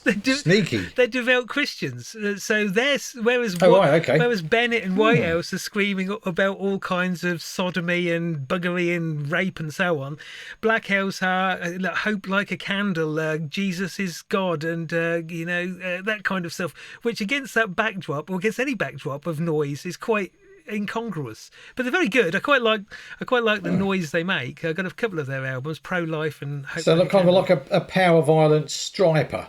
Yes. So they're definitely of that kind of ilk, I guess. Yes. Yeah. Yeah. Amazing. So there you go. So that wraps up my number 6. Yes. Okay. So my fucking hell! Did I start? I can't remember. I did. So this should be your 6. My next. This might be my 6. My next one is a compilation I bought in 1997 as Big Beat was becoming a thing. So Fatboy Slim and Skint Records from Brighton, Midfield General, and this was kind of it was called Blockbusting Beats, the double CD, and it was lots of the Big Beat and Big Beat associated bands and artists, but also lots of the, I don't want to say Britpop, but lots of the kind of current indie bands being remixed by the Big Beat bands and being remixed really, really well. Oh, right. So, for example, the first track was Hurricane Number One, and it was a song called "Step Into My World." The Hurricane Number One were a kind of I think it was Andy Bell who'd been in Evasia. Oasis. Oh, that Andy Bell.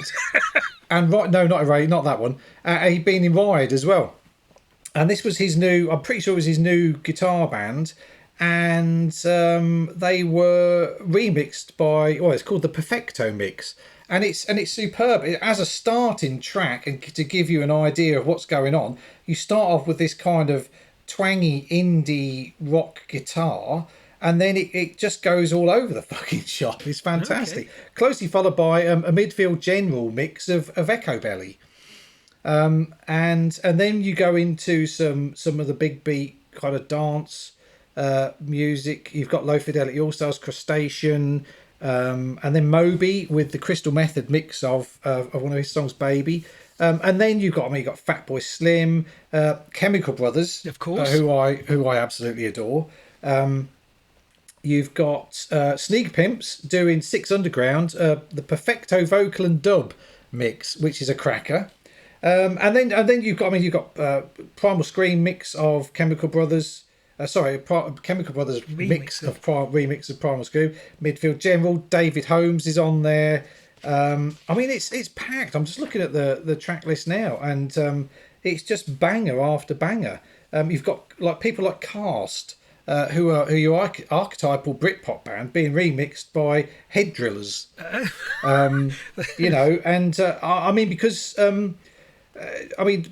Chemical Brothers were remixing every fucker around those days. They did Manic Street Preachers, they did Charlottes, they even remixed the Prodigy. They remixed just about everyone you can think of, as was Fatboy Slim. I mean, he had his hand in everything as well. And it was a great time. I really enjoyed Big Beat. I just love that massive bass, you know. I think if you listen to there was another compilation came out around the same time, and it was a soundtrack to a PlayStation game called Wipeout 2097. Oh, right. And that was full of bangers as well. And that was the first time I ever heard Loops of Fury by Chemical Brothers, which I think is probably your classic big beat. You know, you start with that kind of this did it, and then all of a sudden this fucking bass drum comes in and it just goes boom, boom, boom, boom. I've got a 12-inch promo of it, kind of on one side of a 12-inch. I think it's done at 45, and the grooves are massive, and the fucking bass. The grooves are massive. What do you mean? Yeah, well, you grooves on the record aren't. I don't know why I make it doing it with my fingers, as if anyone's going to see it. But the grooves, the wider the grooves, the more bass you can get. Yes, yeah. So they're visibly much bigger than your normal. They're visibly covered this whole side of 12-inch with this just one 3-4 minute song.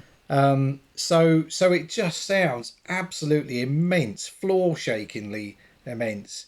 But yeah, so again, if you want to find out what Big Beat was all about back in 97, and you also like a bit of indie, you can get a copy of this on CD, double CD off of Discogs or eBay for about £5. I should look forward to hearing some. I loved Big. I totally recommend it. Yeah, I like Big Beat. Much of the bands from that indie period I don't like at all. And when you were going through the cast list, including Cast, I was thinking, bleh, bleh, ooh, dull, horrible. But totally, the remixes, I totally agree. Yeah, may well be worth listening to. So the remix culture in those days was fantastic. They put so much effort into doing it. Unfortunately, I'm pretty sure that bloody Hurricane Number One remix isn't on Spotify, so I can't put it on because I've looked for it a couple of times, and I'm pretty sure it's not there. But there's enough other stuff on there to and to be honest, you could put that on at a party and just leave it going and have a fucking wild night. It would be fantastic. It really is one of my favourite. Well, it would be because it's on the fucking list. It's on your top 10 list, yeah. Yeah, it is a world class compilation World LP. class. So Excellent. yeah, Okay. there you go. I shall Blockbusting shall look beats. forward to hearing some bits and pieces of that on the playlist. Excuse me. Yes. Okay, so off to my number 7. And we're into some of the best intelligent drum and bass that has ever been committed to vinyl.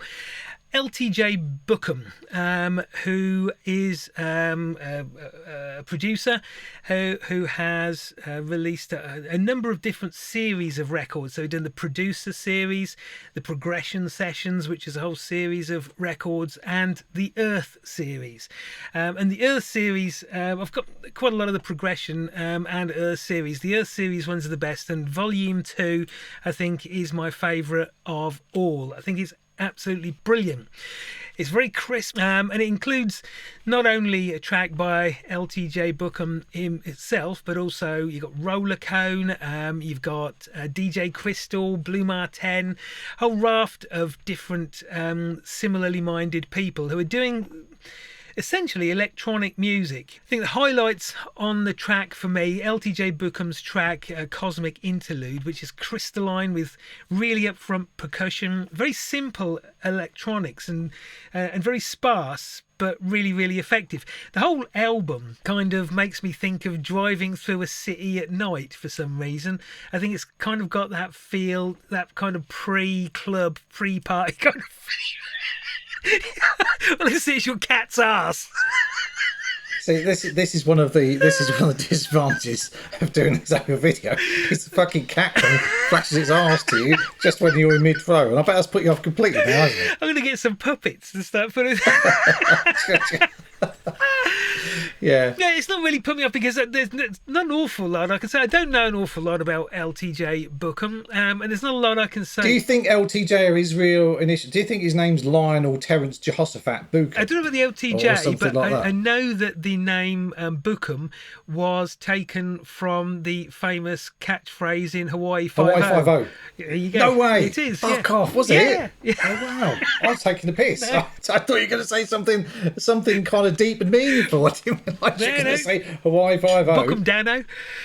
So that's where he got it from. So I couldn't tell you what his real name is actually off the top of my head. Yeah, I mean he's also known for his jungle records, and I was never so much into jungle. I find them a little bit cluttered and generally a little bit more kind of messy. Jungle was a bit more frantic, and you also had the lots of the kind of toasting, or was it still called toasting then over the top? Yeah. I mean, because that's just from that's from the old Jamaican DJs, isn't it? You know, but done at high speed. Yeah. You know, I was never a big jungle fan. I do love drum and bass. In fact, I may well have the CD. I've got an LTJ Bookham compilation in a big pile of CDs in my bedroom. And if we weren't kind of mid, I'd be off there looking for the fucking thing. Well, I'm sure I've got it somewhere. There's a lot of them. And sometimes when it appears as an LTJ Bookham album, it's actually just a compilation that he's put together of all these other bands. Yeah. So there's not a bad track Absolutely, on it. Yeah. Again, not a bad track on it. It's really one for listening to at night. Love it. Excellent. Okay. Right, okay. Well, my next one is from 1999, and it's a punk compilation. Oh, right. And this is the one I was telling you about earlier, and there's either 50 or 100 tracks on it, and they're all under 30 seconds long. It's called Short Songs for Short People. I've got that. Have you? Yeah. Fantastic. And it was released by Fat Records, which was NoFX. Fat Mike from NoFX set it up to ostensibly to release release NoFX records. But he kind of signed kind of the cream there. Fat and Epitaph kind of had they were the major labels or major independent punk labels of the kind of late 90s when melodic hardcore I think was a thing. It was an awful. I mean, it was good as a description, but as a genre, it sounded melodic. Oh, fuck off, yeah. But so these songs were all under. I love short songs. I remember when we were kids, and John Peel played a Dead Kennedys song from an album called Live at the Deaf Club, and it was called Short Songs. Okay. And it was basically, I like short songs, and it lasts about 20 seconds, and I was like, oh, I love that. And then obviously with with early Napalm Death and the 1 second songs, the 7 second songs. I always had a bit of a, but this was a more kind of a more melodic take on it, really, and just had, it was like a who's who of 90s melodic hardcore stroke 80s. I mean, because I think Descendants pop up on here as well, the Dickies. That's one of the best ones, Descendants. I like food tastes good. I like food tastes good. Yeah. Even my favourite, Dillinger 4, Yeah. They pop up with Farts are jazz to arseholes. You've got Screeching Weasel, you've got The Damned, you've got Pennywise, you've got NoFX, you've got Rancid. I mean, the list is endless. Well, it's not endless because it ends, but you know what I mean. It just goes on and on and on. And all these I mean, Citizen Fish are on there. Subhumans, yeah. Blink 182. I don't like that No one. Use for a Name. Green Day. You don't like the Blink 182 one with all the swearing? No. Oh, come on, everyone loves the swearing. The Gwar song, Fish Fuck, is it? I mean, that's just fucking hilariously stupid, that is.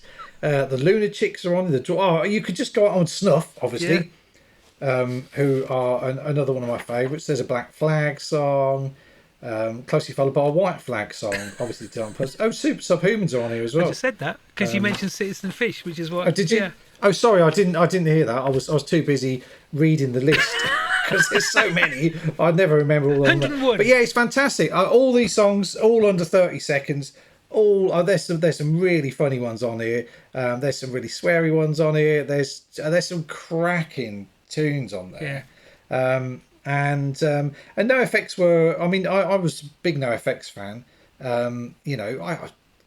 They've stopped. I think they've stopped. I know they stopped playing live. I can't remember whether they stopped recording or not. I think they've got a couple of new albums coming out soon, but they may be old compilations of old stuff.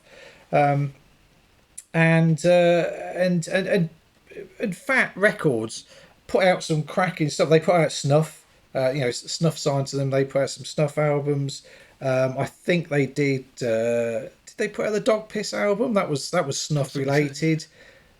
And obviously, and put out a couple of Dillinger 4 LPs, which is a bonus. Being that I am a massive Dillinger 4 fan, as I keep mentioning. So if you like a bit of hardcore, I'm not sure whether that's on Spotify either. But I'll just find some really short punk songs, just pretend they're on there. So it is quite anything under 30. It is quite surprising how some of those bands put so much effort in and actually produce a real song in 30 seconds. It's not just a filler noise thing, you know. It's brilliantly done, isn't it? It really is. It really is well done. I think that's why it's always stayed with me, because it's not like a throwaway album, as you rightly state. There's a lot of effort has gone into these songs, a lot of effort. I mean, some of them are older ones that they've just, they're obviously had knocking around. I know I'm pretty sure the Descendants one was on an LP that they'd already released. I'm sure the Black Flag one was, because they'd split up years before. One of the bands sing a song of "We were asked to write a song in 30 seconds, and this is what we did." This is that. Which one's that? That was, I can't fucking remember. There's so many.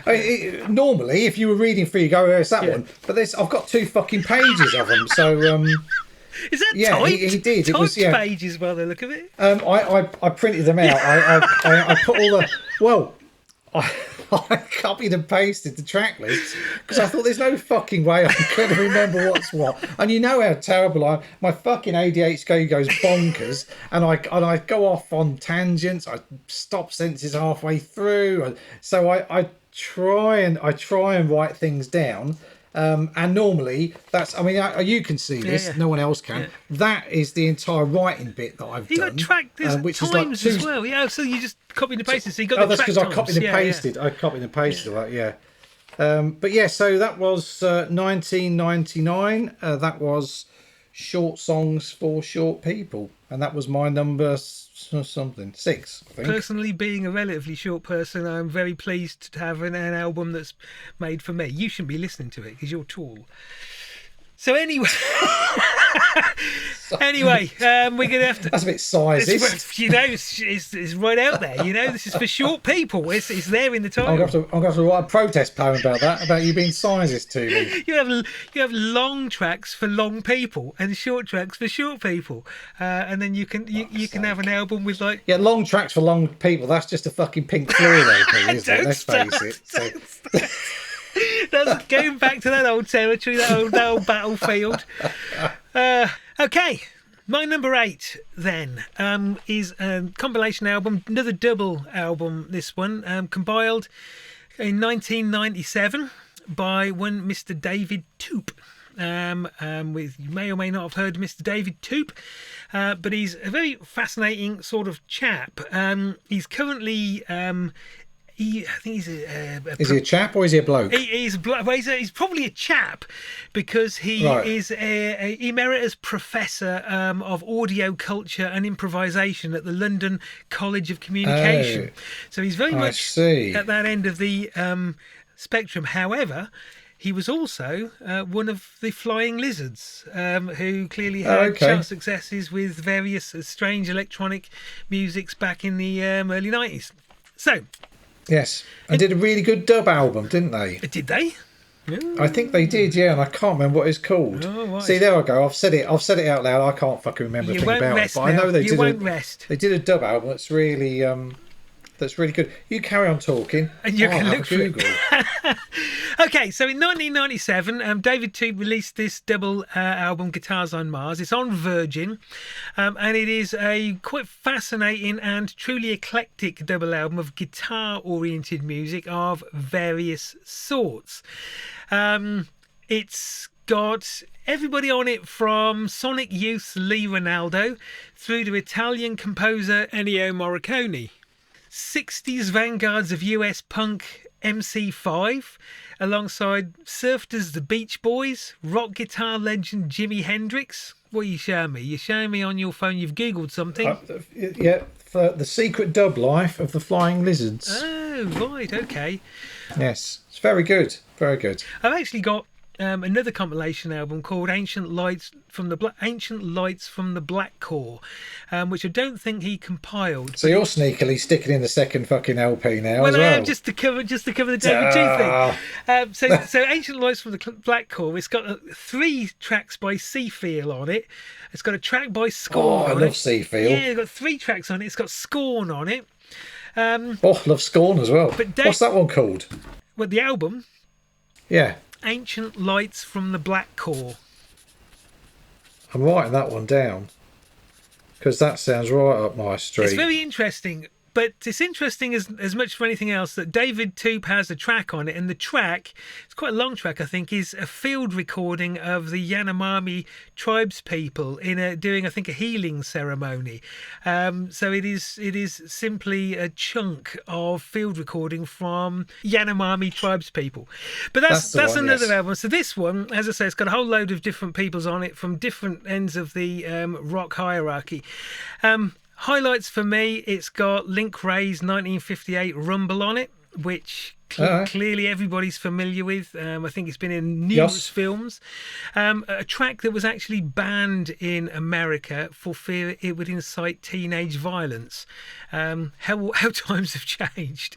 But it's got a couple of tracks by... Is it called Let's All Go Out and Have Some Teenage Violence? No, it's just a classic surf guitar twangy track, but Link Wray was doing stuff which sounds pretty tame today, but back in the 50s, not only that kind of distorted guitar, which was quite innovative, but the sense of threat, if you like, within the music. It was a darker kind of music. Oh, absolutely, yeah. But it's a great track. It's on there. Captain Beefheart and the Magic Band have a couple of tracks on the album. Both of them are typically very weird and complicated, but Flavor Bud Living, which is only 50 seconds long, is a great track, brilliant track. I saw the Magic Band a long time ago, and you know, the precision that they play, the complexity of the music, and the precision with which they play is jaw-dropping, really. It's also got Spiritualized on there, and they've got on the album Symphony Space, which is from Laser Guided Melodies, which is one of the great records out there. So Jason Pierce's shimmering guitar music, King Sunny Aid, whole load of different people from different places in music, but all using guitar in hugely different ways. As I say, it's got MC5 on there, and Jimi Hendrix and all kinds of people, but it's a double album which is kind of like an encyclopedia, an encyclopedic here is what can be done with guitar. It's got some people on there like Joe Meek, which is just... Joe Meek was an interesting bloke, wasn't he? He was. Technically, musically, he was kind of got his hands in all kinds of stuff in the music world. I've listened to lots of... I mean, there's some of it which is a bit too like, whoa, don't quite get that. But he also produced one of my favourite songs from when I was a kid, Telstar. Oh yeah. That was Joe Meek production. Yeah. I love that song. That was one of the few songs I could actually play on the Starterphone. So that wasn't meant to elicit a laugh. I was deadly serious. That's about the height of my fucking musical talent. I could whack out Telstar on the fucking Starterphone. And you mock me. Well, I'm sorry, you mock me. You never brought your Stylophone to any cataleptic fake practices, and it makes me wonder why. I didn't. I actually bought my ex-wife Karen bought me the Stylophone for Christmas one year. Okay. And I downloaded lots and lots of patterns from the interwebs to play, and was really chuffed that I found Telstar. I could also do. I did a mean Our Friends Electric. Oh right. And I can't fucking remember anything else. I can't remember. This was pre Rolf being a pedo, of course, days. So I may have had a crack at Two Little Boys or the ending of it. I don't know. It's an interesting instrument. I can remember when it came out. There was a buzz that this is really fantastic. This is a really groundbreaking piece of equipment. But it was Bowie used it on Space Oddity, didn't he? I don't know. Did he? I believe he did, yeah. That's just an urban myth. But I'm pretty sure there was a trace of Stylophone. I'm just running the song through my head, and certainly there is an element of it that could easily be a Stylophone. Yeah. Curious. There you go. So there. Yeah. More shit trivia for you. Anyway, my number 8 is another reggae compilation. This is called X-Ray Music, and it was a Blood and Fire dub directory released in 1999.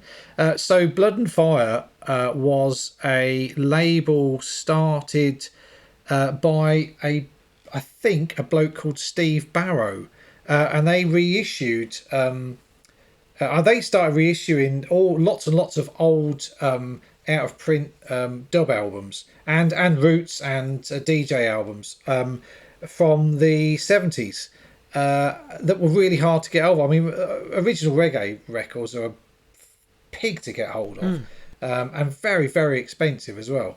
So these were remastered and sounded really, really good. And I'm pretty sure some of the money was coughed up for the launch by Mick Hucknall from Simply Red, who is also a huge reggae fan as well.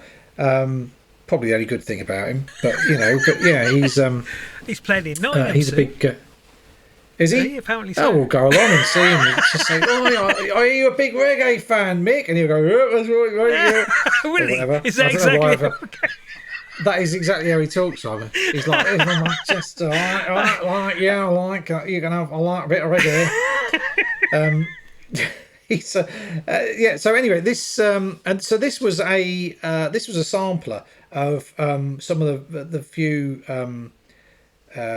first few LPs they re-released, and these were all dub. I mean, obviously from the dub directory, these were all dub versions, and blinking heck, there's some crackers on here. I mean, it's basically you've got Prince Jammy, King Tubby, L. Thompson and Clive Chin, Lee Perry, Philip Smart, Scientist, and they're the producers who are on here with, and some of these versions are absolutely superb.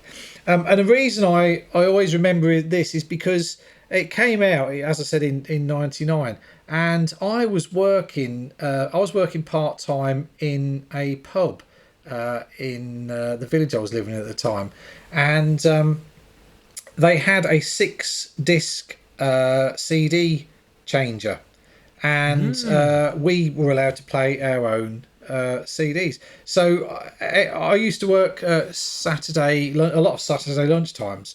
I do Friday night, Saturday. I bring in my X-Ray Music CD. We'd bung that on.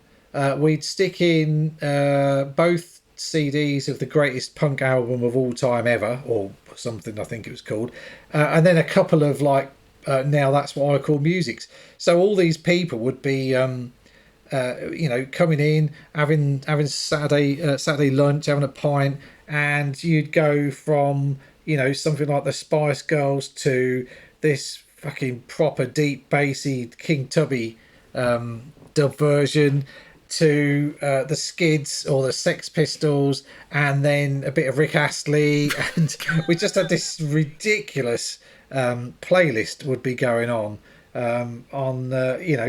people having their fish and chips on a Saturday afternoon and going, "I didn't come in here to listen to this punk rubbish."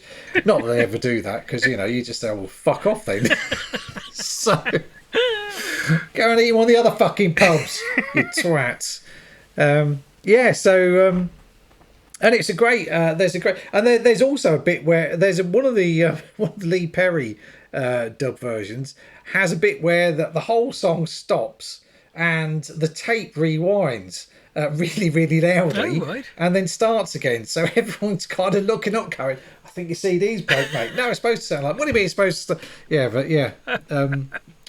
But yeah, and so I always, every time I listen to that particular compilation, it always reminds me of those Saturday afternoons in the working in the pub. And we'd invariably have been working on the Friday, had a lock-in, got absolutely shit-faced. I remember one day we all got that fucking pissed. We actually slept in the pub and then woke up the Saturday morning and just started working again for the Sunday lunch. All with massive hangovers, just trying to drinking coffee and Red Bulls, just trying to get ourselves through the afternoon. Fucking hell. Oh dear. Yeah. Excellent. Happy days, Happy days. So yes, cracking reggae compilation that is, or dub compilation. Very, very good. Cool. X-Ray Music. Excellent. Yes. Okay, my number 9.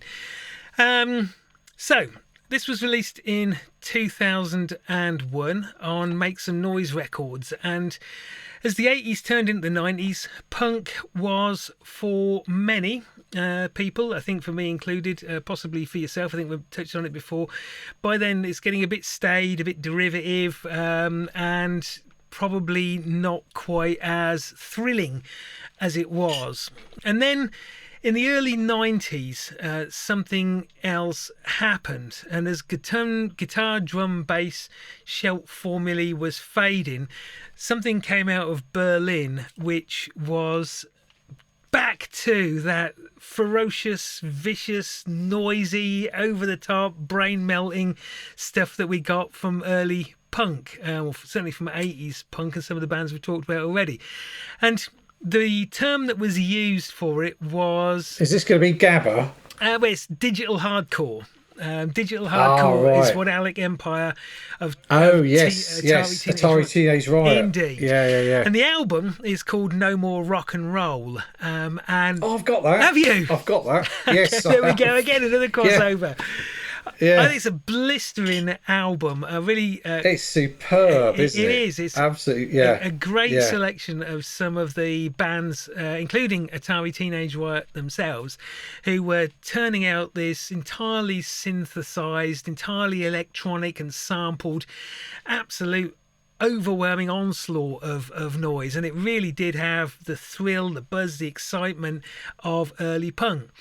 It also, for some of the bands, again, Atari Teenage Riot being one of them, was still a vehicle for kind of smash the system and break down the barricades kind of sentiment.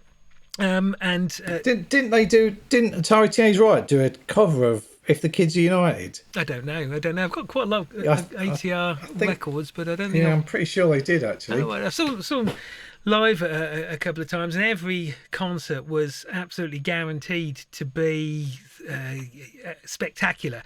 You know, of all of the many gigs I've been to in my time, you know, you tend to expect that at a gig you'll have the first kind of third to a quarter of their house close to the stage will be getting physical, and the rest of the hall will be full of people standing, watching, commenting, observing, maybe at the bar or whatever.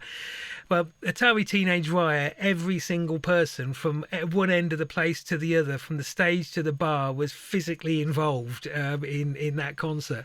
And it was just absolutely spectacular when they played. One of the best gigs I went to at Atari Teenage Riot at Queen Elizabeth Hall, some fool decided to put them on in an all-seated place, and that was just absolute riot, a stage invasion of many hundreds of people, and I'm sure the place needed to be rebuilt afterwards. So you got ATR on there.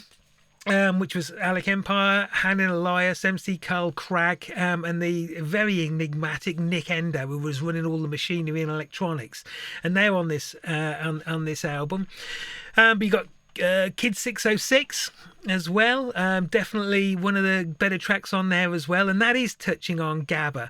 Kid 606 is a mischievous chappy, and he gets into all kinds of things and piss take things and bits of plunderphonics and so on, but he does Gabba as well, which is extremely complex digital music, alongside. Was that like 180 BPM or something, or is it more than that? It can be. I know it's a lot, incredibly isn't it? high BPM, lots and lots of changes in pace, in sound, and so on.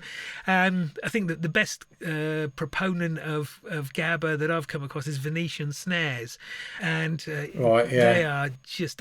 It's that kind of stuff. It doesn't work as well on record as when you are coked out of your head in the middle of the night at a concert. I can imagine. Who was there was a Gabba? There's a guy who did Gabba who was on Earache for a while. Was it Johnny Violent or? I don't know. Again, your knowledge of music is outstrips mine. But yeah, some great stuff on there. I think the other one that needs to be mentioned off there is Cobra Killer, and Cobra Killer isn't digital hardcore in your face kind of stuff, but it's really very interesting. It's 60s records. They didn't have an awful lot of equipment. Cobra Killer. It's two girlies, Gina and Annika, and they didn't have much equipment. So what they did with the sampler, which I think was the only thing they had, was take old 60s records and chop them up and loop them and make truly fascinating tracks out of that. Fantastic stuff, fantastic album, lots of stuff on there that's well worth listening to. Yes, I saw Atari Teenage Riot at the Junction in Cambridge, of all places, and I took Karen. Oh, she must have loved it. Me.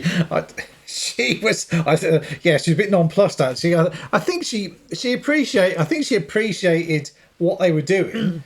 But it wasn't really her cup of tea. They kind of ended with like 5 minutes of pretty much power electronics. I thought her head was going to explode, to be perfectly frank. But it was an experience. I kind of think she appreciated it as an experience, but wouldn't have rushed out to buy their latest CD. Alec Empire's solo stuff, I liked some. Yeah. I really liked Hannah Elias's solo stuff. I thought that was quite fabulous. Yeah. I have had a few CDs, and yeah, she was really, really. I mean, that that had some bass on it as well. That the Hannah Elias. So I can't remember that she did an EP, and it was. I'll have to look for that. I've probably got it in a pile of CDs somewhere. You're just going through this evening, making a list of all the records you've got to find in your piles of records, haven't you? Oh Christ! It's going to take me fucking weeks. I've got so many bloody CDs knocking around, so many records, and I'll never. I think the videos I've done. I kind of keep the records in the background, but you can't see all of them. There's so many more. It's like, for fuck's sake. Obviously, Alec Empire is now deceased, sadly. He is, yeah, that's right. Yes, I'd forgotten about that. Yeah, as is MC Carl they were great Crack as bands. well, is dead. He died first, Yeah, didn't he? I remember him. I remember when he died. Yeah. Because I think they were still active then, weren't they? They were when MC Carl Crack died. Yeah. Yeah. So it was very unfortunate, but.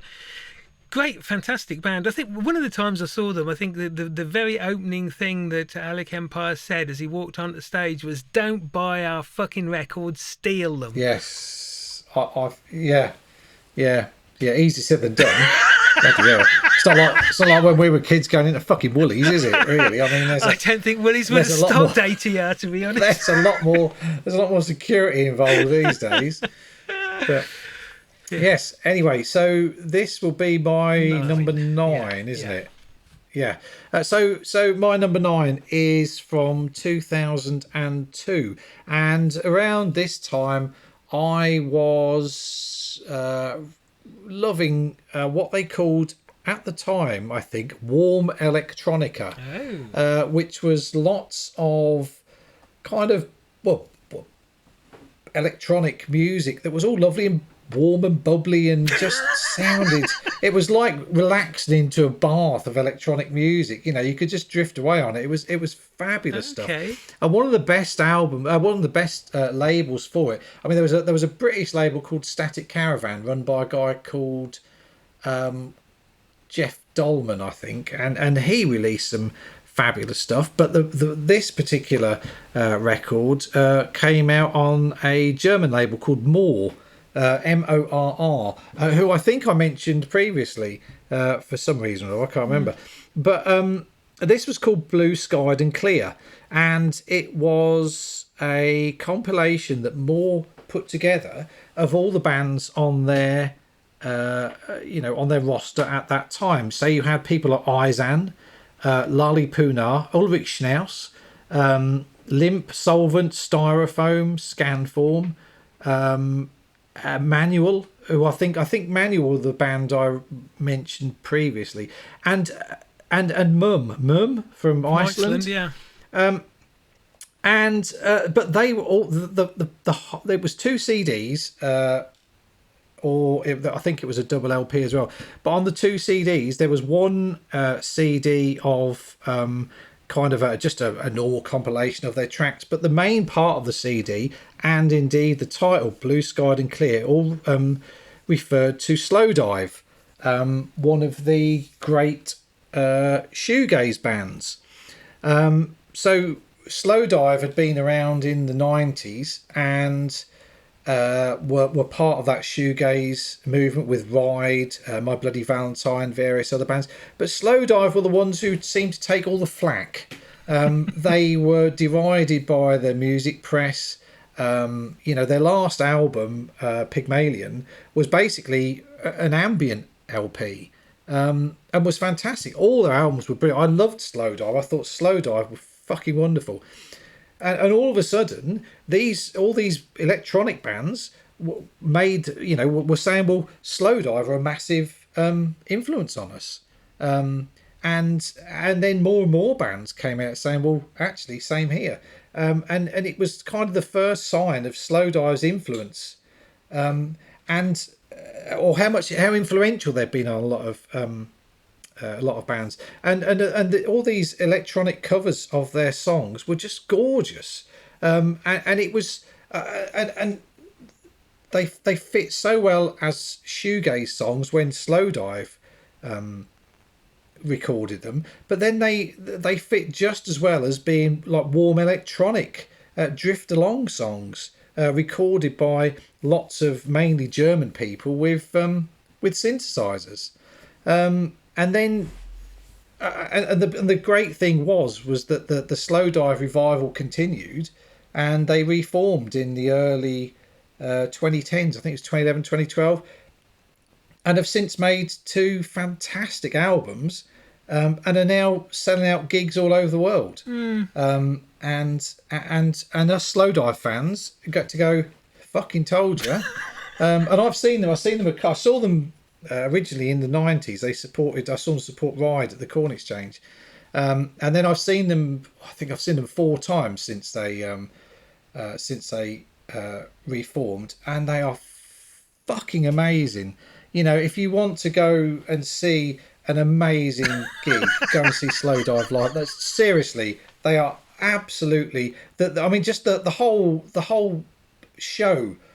You know, the visuals and the way everything melds in, and then all of a sudden, you know, you'll be listening to these shoegaze tracks, and they're noisy, and then they get noisier, and then there's like a full-on guitar apocalypse at the end, but it still sounds so awesome, and just you just want to float away on these waves of guitar. It is absolutely mind-shreddingly gorgeous. I'm sure we'll do a podcast on gigs of great note at some point. Yeah. See, I don't really like Slowdive. Absolutely, yeah. You don't? No. Really? Well, it is. I mean, I won't hold that against you. I mean, they are an acquired taste, I think. But I would thoroughly recommend going to see them at least once, because when they get to these crescendos, at least 4 or 5 of their songs just end up this glorious wall of noise, and it's like that feeling where you just want to stand there and throw your arms skyward, open wide, and just let it take you over and just take you away. It is absolutely. It's almost. I hate to say it. It's almost a spiritual experience. Just getting carried away on that thunderous yet gentle wall of noise. So it's a bit like the theme tune to the One Show. Absolutely, yeah. But at 27 million times the volume. So yeah, but yeah, I am you can probably tell from that I'm a massive. You hide it well. Fan. You hide it well. Yeah, thanks. It's those Slowdive T-shirts I've got hidden away, and yeah, great band though, great band, and that is a great and it's just a great introduction to Slowdive, this album, and also to this warm electronic music I was talking about. It really is quite blissful experience. I can see how Mum would fit in there. I'd be interested to hear what the Lalipuna tracks are like, because the Lalipuna stuff I've heard don't really fit in with that kind of feel. It's more kind of upbeat, I think. It flows beautifully. Yeah. Lalipuna do a cover of 40 Days. Right. Solvent get to do When the Sun Hits.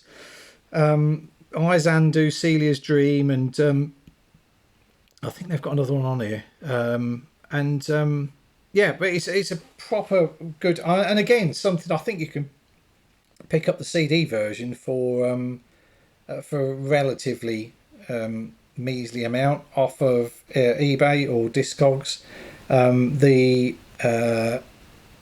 The vinyl versions a lot more expensive. Right. Mine's still got the original, like a sheet of stickers that came with it as well. Yes. Okay. So that's my number 9. That sounds worth having a listen to. Sounds intriguing from your description and from some of the names that you've mentioned there. Most of them I've not heard of, but Mum and Lalipuna certainly. And I like both of those. Yeah. You must have heard of Izan. I don't think so, no. No, I love Izan. No, is that who used to make so much bloody Izan stuff. They used to make really terrible toilet roll. No, I know what you mean. Anyway, I could probably tell. I know what you mean. You had to scrunch it up before you wiped your arse, so everything just slid off, didn't it? School toilet roll. How the fuck do we get onto school toilet roll? See, this is what makes our podcast so fabulous. Fabulous. Somehow in the middle of talking about the greatest shoegaze band ever, we've got onto wiping your ass with slippery school toilet roll. I think there'll probably be people. Izal. Oh, that's it. Izal it was, wasn't it? Izal. Right, yeah. That was some fucking wicked. Who thought wiping your ass with that was a fucking good idea? I'm quite certain the chief executive of Izal wasn't using his own product. I bet he wasn't. I mean, you couldn't even. What the fuck could you do with that? I mean, you couldn't wipe your nose with it. No. You definitely couldn't wipe your arse with it. It's very, very what was poor. The point of Izal? Very poor design. Answers on a postcard to Jake Jackson. Fuck off. Izal customer support. 27 Shit Street. Oh God. Anyway, moving swiftly on. My final entry for this playlist is one of a series of fine records. Another double album, 1997. And this is the second in the series. It's Blaxploitation: The Payback. I don't know if you're familiar with the Blaxploitation series, but they are fabulous mixtures of soul, jazz, and funk from the inner city. It's Global TV is the label. I've never seen or heard of anything else that's released on the Global TV label, but I think it may well be a label that specialises or focuses primarily on music that's had some kind of TV relationship, which clearly a lot of this had as well. So it is evocative of Starsky and Hutch and Shaft and Black Power and the Black Panthers and civil rights and Stop the Draft and the sun-scorched mean streets of Harlem. And Pam Grier movies as well. All of that, yes. So Foxy Brown. Coffee. God, I love Pam Grier movies. I love blaxploitation films, weirdly. Well, indeed. Yeah, I think they're fucking amazing. Fantastic. And it's funny that having never spent time in the mean streets of Harlem in the 1970s, that the... What? You haven't? As a 5-year-old... Well, you're hardly qualified to talk about this fucking CD then, are you? Double album. No, I got thrown off Concord when I was 6 on my attempts to get there. No, I didn't. But some great tracks. Curtis Mayfield's full 9-minute version of Move On Up. Millie Jackson's All the Way Lover. Teddy Pendergrass, a brilliant Love TKO. And you got Booker T and the MGs, Isaac Hayes, Funkadelic, and James Brown, of course. All of these series are really great. You can stick them on and just smile all the way through it, and your foot's tapping and then your legs going, and before you know it you're on your feet jigging around. You just want to go out and drive your car through some cardboard boxes left conveniently by the side of the road, shouting freeze.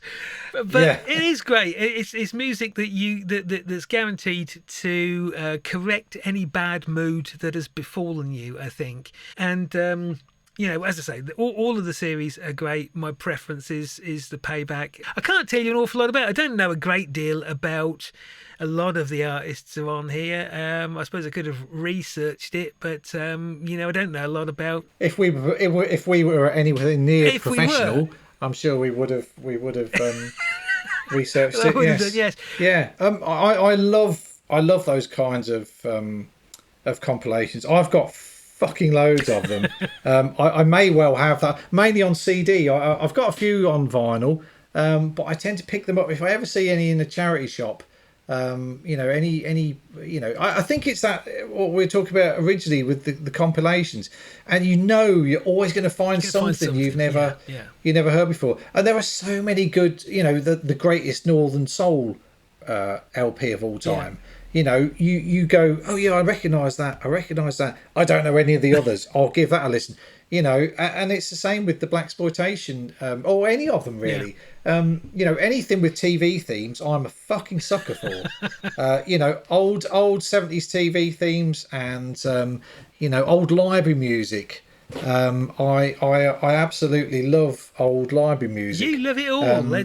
There's not much. I think it would be a much more concise episode if you were to say these are the genres I don't like, because I don't think there would be much, would there? Well, I've got a soundtrack. Well, I didn't pick pick any soundtracks. I've got a soundtrack LP to the Sweeney that's not in effect a soundtrack. It kind of is and it isn't. It's basically a compilation of lots of the little snippets of library music they used in the various series of the Sweeney. And obviously it starts with the Thames TV ident, and then the title track of the Sweeney, and then the last one is the slow kind of Sweeney version they used to sign off with. But in between there's all this fantastic like funky library music, that's good for when George Carter's giving some bloke a good shoeing, or they're driving that fucking awesome Jag they used to have. They used to all the Sweeney all had Granadas, didn't they? They had Ford Granadas, and they'd always find a convenient pile of cardboard boxes on the street that they could drive through, and there were so many. And then you've got all your 70s. We covered some of these, didn't we? With their in our memories, but there's even more. I mean, we kind of covered the ones that were essentially for kids TV programs in the summer holidays and Saturday mornings. But other than you had such a every series had such a great theme song. But a lot of them originated as library music tracks, and I think that's what kind of draws you to them. I mean, even the old music they used to have when music for schools, when we used to watch.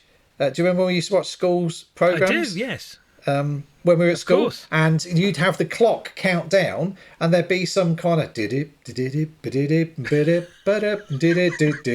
and these were all these library tunes. So that would play for a minute while it counted down, and then you'd have like The Boy from Space or whatever other TV schools TV show you can have. Right, so I'm last to go, aren't I? Yep. So my final one is kind of carries on from what we were talking about. Just kind of weird, soundtracks and library music and whatnot. My last one is on Trunk Records, who I think I've waxed lyrical about before. Run by a guy called Johnny Trunk, who is an aficionado of all things bonkers, music-wise. Everything from old jazz, old soundtracks, old electronic music, musique concrète, you name it. He's got his fingers in all manner of different pies. He's released weird old BBC soundtracks. He did one of the ones where they used to play during PE when you were at primary school and you had to pretend to be a tree and things like that, and do kind of weird dancing, kind of interpretive dance and stuff like that. He's an absolute it's mind blowing what he knows about his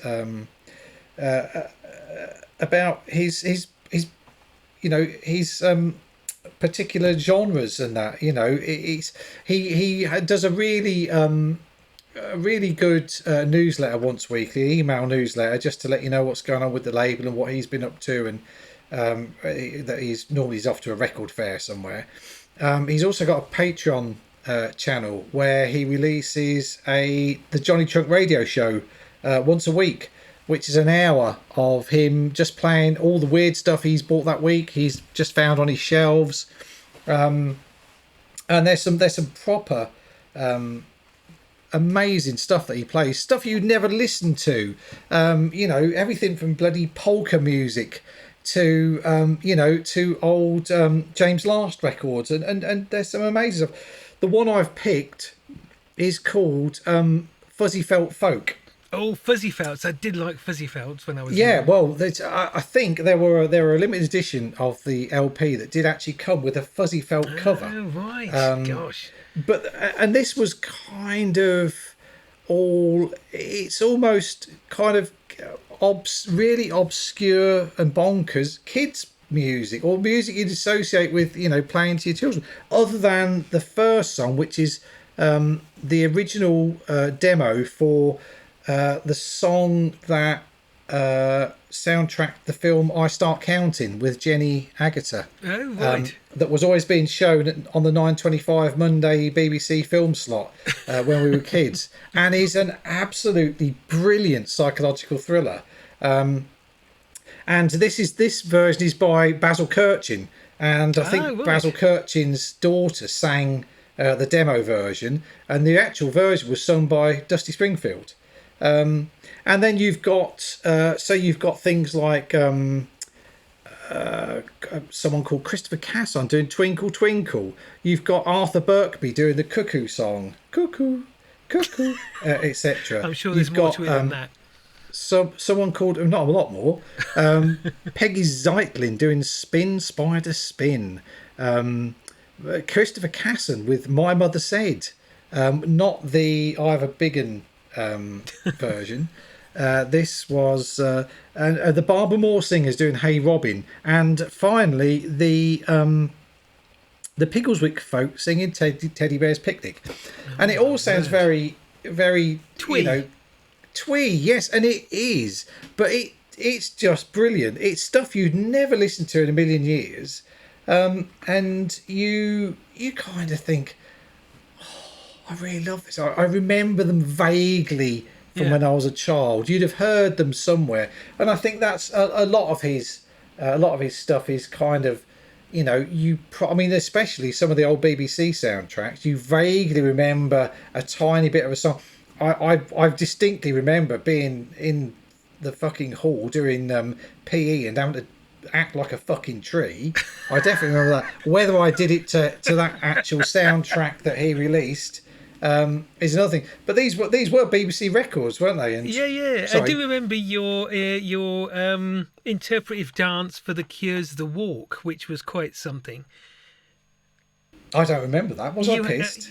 I don't know. I know it cropped up several times from my recollections that whenever that track came on, you had an unusual dance, which possibly is a testament to how interpretive dance stuck in your mind.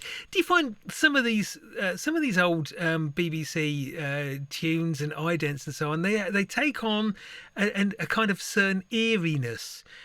When you listen to them now, there's a kind of darkness to them, and you can imagine a lot of them in horror films. I think a lot of these, they are, as I say, primarily old children's songs. I think and old folk songs, but there is an element of, of something not quite right about them. A bit like, I suppose it's a bit like being in The Wicker Man. Something's going on somewhere. There's all this kind of gentle folk music, but it's all a bit eerie, isn't it? And I think some of these songs do. And Johnny Trunk is so adept at picking these songs out and picking the one song that is going to unsettle you or make you feel a bit nostalgic for something. He's got a fantastic ear, and he's put out lots of old Basil Kirchin things. Basil Kirchin was a composer from the 50s and 60s, wasn't he? Did a bit of jazz, avant-garde. And so there's a lot of that. There's a lot of stuff he's put out that is proper bonkers, but a lot of other stuff that he's put out a lot of really obscure jazz. I never really liked jazz very much, but I think because Johnny Trunk put some out, I thought, I trust his judgment, I'll give it a listen. And I quite enjoyed it, and I did, explore more jazz after that, and I think that can be said for a lot of the people we've mentioned, who compile these things. You get someone like I said, Bob Stanley from Saint Etienne, who is kind of a music historian now, and picks these obscure, 7 inches that we never knew existed because we only knew the chart music. He picks these weird soundtrack songs. He picks these weird library music tracks, and you trust him, and when he puts out a compilation album, you know, a few years ago you'd have probably gone, oh, fucking hell, I'm not interested in that. But because it's Bob Stanley, because it's you know, it's Johnny Trunk, because it's these people that you trust, you know, it's people, you know, compiling Late Night Tales CDs, it's people, you know, and you see these tracks and you think, well, I don't know that, but I trust them, I'm going to have a listen. And invariably, you know, you think, this is really, really good. And if it's not good, it's always interesting. You know, I mean, some of the things Bob Stanley's put out, you know, as you know, Bob Stanley and Pete Wiggs, or you know, as under the Saint Etienne name, he did a CD of football club songs. Oh yeah. That were released in like really small numbers, some of them on a 7-inch singles. You know, and old you know, Big Match, the Big Match soundtrack, the theme music to various football programs, because you when you had you know, back in the 70s, each area had its own football program on a Sunday afternoon. So you know, Anglia TV would have their Soccer Sunday, or whatever it was called. It would have its own theme tune, and they'd show football matches from the Eastern region. So you'd have Cambridge, Ipswich, Norwich, and then you'd have the big match down in London, which had a different theme tune, and then you'd have one down for you know, Westwood, one for Tyne-Tees, one for ATV, and they all had their own theme tunes. And then all the football, you know, the football clubs would have their own song. He compiled them all. Fucking great fun. Some of the songs are shit, but they're fun. You know, they're really good fun. And you know, it's not the type of thing you listen to. No, it sounds like it's not listening. Actually. It is a good fun listen.